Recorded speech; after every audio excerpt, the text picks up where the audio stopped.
Be with me. Forever.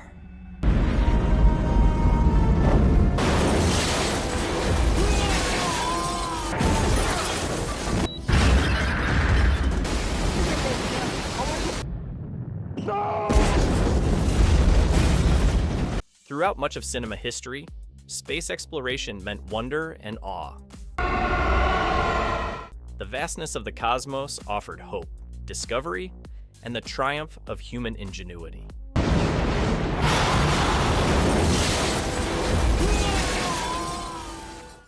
Films celebrated astronauts as heroes, spacecraft as marvels of technology, and the universe as humanity's ultimate playground.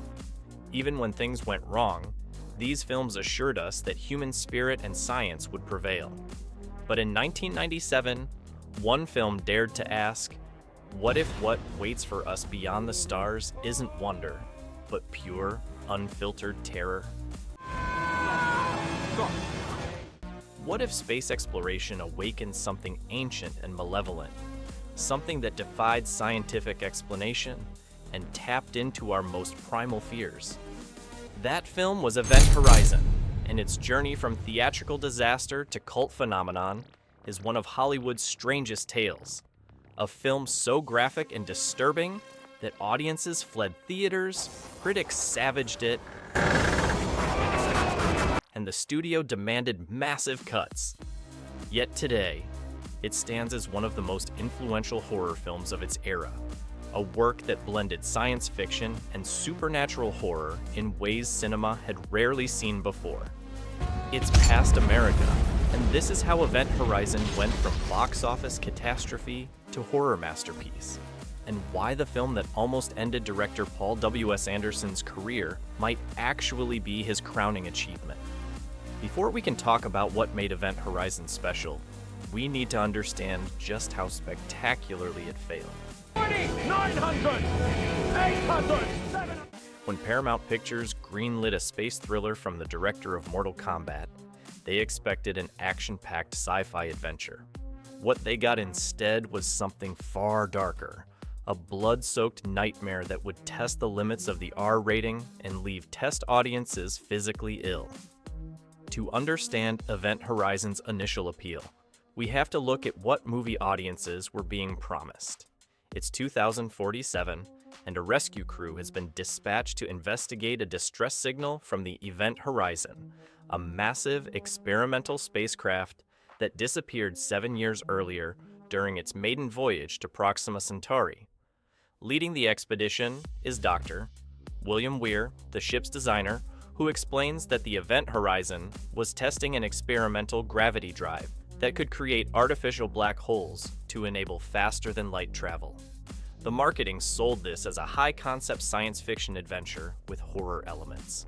The trailers featured impressive spacecraft designs, a stellar cast including Sam Neill and Lawrence Fishburne, and hints of danger that suggested something like Alien meets The Shining.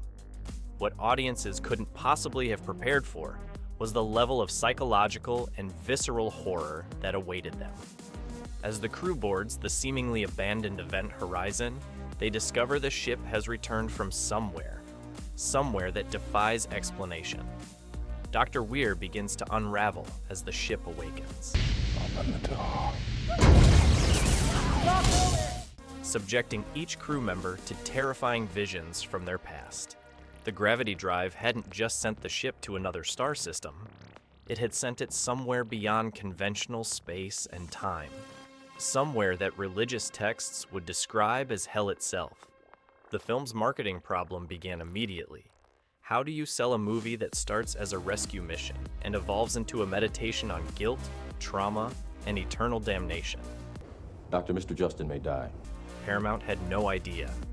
The studio had backed what they thought was a mainstream sci-fi thriller, only to discover they'd funded something that had more in common with Hieronymus Bosch paintings than Star Trek. Event Horizon wasn't just ahead of its time, it was operating in an entirely different dimension of horror that mainstream audiences in 1997 simply weren't prepared for production context. The chaotic production of Event Horizon perfectly foreshadowed the film's hellish subject matter. Director Paul W.S. Anderson had just come off the surprise success of Mortal Kombat, a video game adaptation that proved he could deliver commercially viable action with a modest budget. Paramount executives were impressed with his visual style and hired him to direct what they believed would be a straightforward sci-fi thriller. The initial budget was set at $60 million, a significant investment for a genre film in the mid-90s, but almost immediately, This place is really freaking me out. Yeah, you want to breathe on the way home? I don't! Let's go!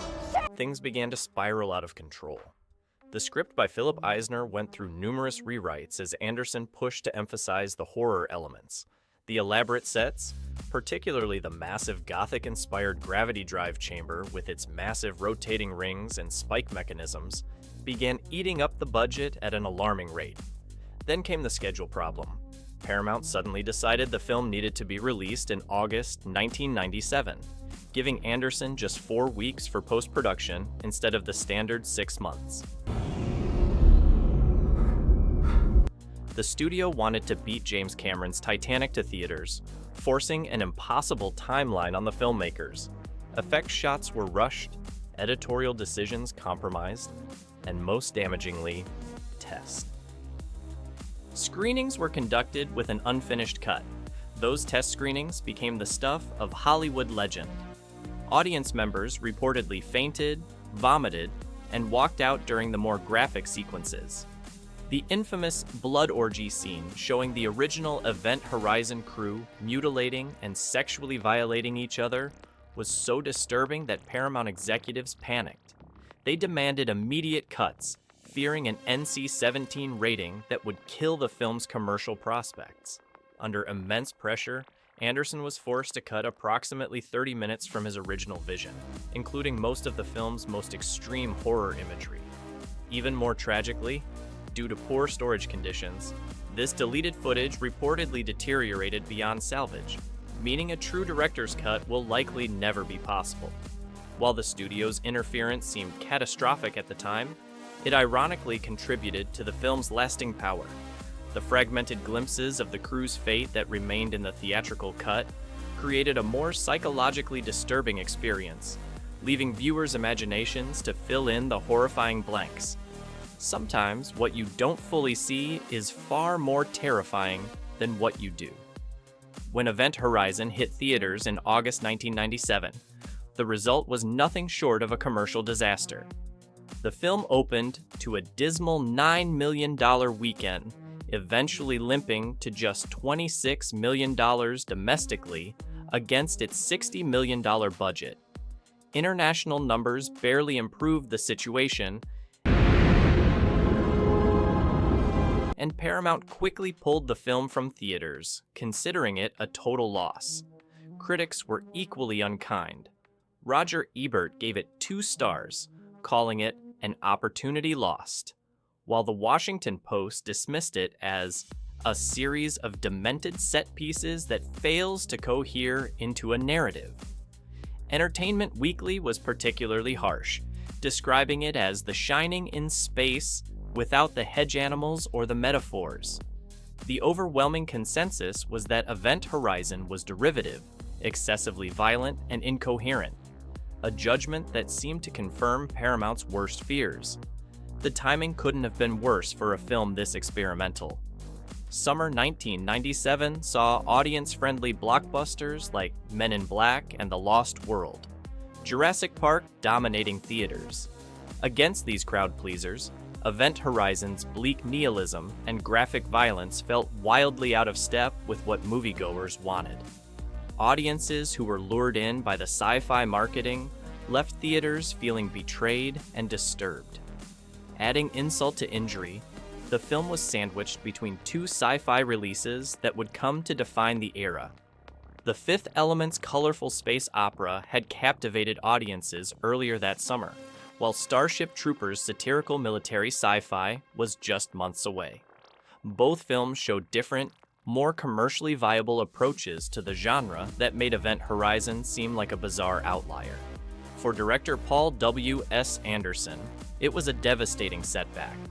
Having bet his post-Mortal Kombat career on this ambitious project, He now found himself labeled as a director who couldn't deliver. Studios became wary of his darker instincts, eventually pushing him towards safer commercial fare like the Resident Evil franchise.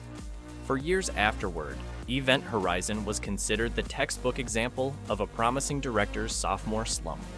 But something strange happened in the years following the film's theatrical failure. As Event Horizon found its way to VHS and DVD, whispers began to spread about this misunderstood space horror that had been too extreme for theaters. The very elements that had alienated mainstream audiences in 1997 were beginning to find their perfect viewership, one living room at a time. What makes Event Horizon endure despite its commercial failure is how boldly it rejected sci-fi conventions of its era. While most space films of the 1990s embraced sleek utilitarian spacecraft designs, Event Horizon's titular ship was something else entirely. A massive, cathedral-like structure with Gothic arches, biomechanical corridors, and a gravity drive chamber that looked more like a medieval torture device than advanced technology. The film's visual language borrowed heavily from Gothic horror, with production designer Joseph Bennett creating spaces that felt simultaneously ancient and futuristic. The gravity drive's massive rotating rings resembled religious iconography, while the ship's long, dark corridors evoked the haunted house genre. This architectural approach wasn't just aesthetic. It reinforced the film's central premise that the Event Horizon wasn't merely a vessel for space travel, but a doorway to a dimension of pure chaos. What truly set Event Horizon apart was its unflinching approach to cosmic horror. Unlike most space films where the terror comes from aliens or technical malfunctions, Event Horizon suggested something far more disturbing: that the universe itself harbors places humans were never meant to go, dimensions where the laws of physics and humanity's comprehension break down completely. This Lovecraftian concept had rarely been explored in mainstream cinema, particularly with such graphic intensity. Sam Neill's performance as Dr. Weir marked one of the most disturbing character arcs in horror history. His transformation from grieving scientist to self-mutilating agent of chaos provided the film with its most indelible images, particularly the scene where he appears with his eyes gouged out, declaring, "Where we're going, we won't need eyes to see." It was body horror pushed to extremes rarely seen in studio films of the era. The film's sound design deserves special mention.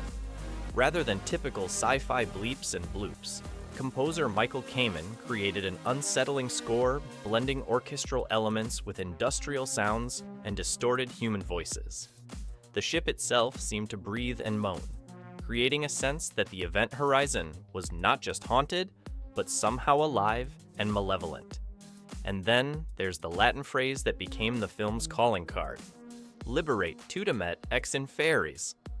Save yourself from hell. This cryptic message, delivered via a distorted video recording of the original crew's final moments, encapsulates everything that makes Event Horizon special. It's both intellectually intriguing and viscerally terrifying, suggesting horrors beyond human comprehension while showing just enough to sear itself into viewers' nightmares. Event Horizon wasn't just a haunted house story in space. It was cinema's most committed attempt to portray hell itself, a vision so disturbing that even Hollywood wasn't ready for it. Horizon's journey from box office bomb to celebrated cult classic represents one of the most dramatic reversals in horror cinema history. While the theatrical run lasted mere weeks in 1997, the film's afterlife has stretched across decades, gathering devoted fans with each new platform and format release.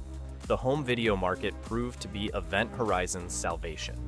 Released on VHS in an era when video stores dominated how many people discovered films, its provocative cover art and word-of-mouth reputation as the movie too extreme for theaters drew in curious horror fans. DVD sales further cemented its cult status, with each re-release sparking new discussions about the legendary lost footage that might restore Anderson's original vision. What's most fascinating about Event Horizon's cultural resurrection is how it gradually influenced an entire generation of horror creators. The film's DNA is unmistakably present in Dead Space, the acclaimed 2008 video game series that similarly features a derelict spacecraft, religious iconography, and grotesque body horror. The biomechanical aesthetic pioneered by H.R. Giger for Alien, but pushed to new extremes in Event Horizon, has become a staple of cosmic horror visual language. Television has also embraced the film's approach to space horror. Shows like The Expanse have incorporated elements reminiscent of Event Horizon's dimensional horror, while anthology series like Love, Death, and Robots have explored similar themes of cosmic terror and the dangers of experimental space travel. Even Stranger Things, with its concept of the Upside Down as a dark mirror dimension, owes a conceptual debt to Event Horizon's vision of hell beyond conventional space. Perhaps most remarkably, critical opinion has slowly shifted. Modern horror critics regularly include Event Horizon in discussions of the most significant genre films of the 1990s. The very elements that were dismissed as excessive or derivative in 1997 are now praised for their commitment and vision. In a genre often diluted by studio interference, Event Horizon's uncompromising approach to terror has earned retrospective respect. Fan campaigns for a restored director's cut have continued for decades, despite Anderson's confirmation that much of the excised footage has been lost. In 2012, a petition circulated demanding Paramount locate and restore the deleted scenes reached thousands of signatures. While a complete restoration remains unlikely, these ongoing efforts speak to the passionate community that has formed around this once discarded film. By 2020, Event Horizon's rehabilitation was so complete that Amazon announced plans for a television adaptation, with Adam Wingard attached as executive producer. Though development has been slow, the very existence of such a project confirms that a film once considered an embarrassing failure has become valuable intellectual property. In perhaps the ultimate vindication, many of the same critics who savaged Event Horizon in 1997 have revisited it with newfound appreciation, acknowledging that perhaps they judged too harshly a film that was simply ahead of its time.